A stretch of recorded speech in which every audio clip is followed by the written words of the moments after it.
سورۃ الکوثر، اس پس منظر میں محمد رسول اللہ کا ظہور ہو رہا ہے۔ یہ تین صورتیں جو ہیں اس نے پس منظر رکھا، ایک نے تاریخی، ایک نے ان کا معاشی اور اقتصادی، ایک نے ان کی اخلاقی اور مذہبی حیثیت۔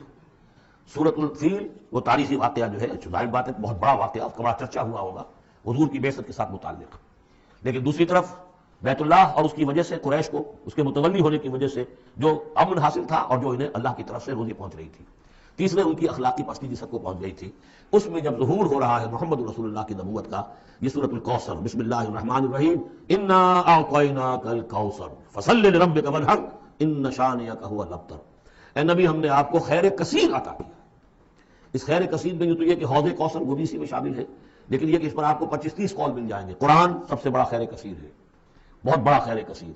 حکمت، ومن یؤت الحکمۃ فقد اوتی خیرا کثیرا، جس کو حکمت اور دانائی دے دی گئی اس کو تو خیر کثیر دے دیا گیا۔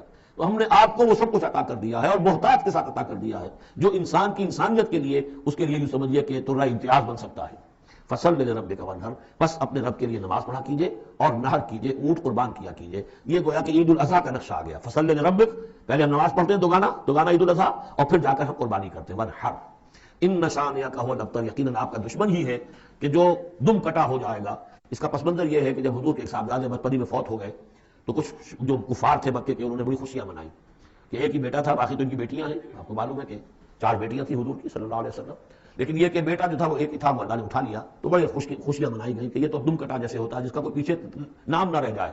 بیٹیوں سے تو نام چلتا نہیں، نام تو چلتا بیٹوں سے، تو ان کا تو کوئی تذکرہ ہی نہیں رہے گا، کوئی بات نہیں، جب تک یہ ہے آگے کوئی نام لینے والا نہیں۔ تو فرمایا کہ نہیں، ان کو تو کروڑوں بیٹے اللہ عطا کرے گا، کروڑوں اربوں بیٹے عطا کرے گا۔ ہاں اے نبی، آپ کا دشمن ضرور ہے کہ جس کا نام لیوا کوئی نہیں رہے گا۔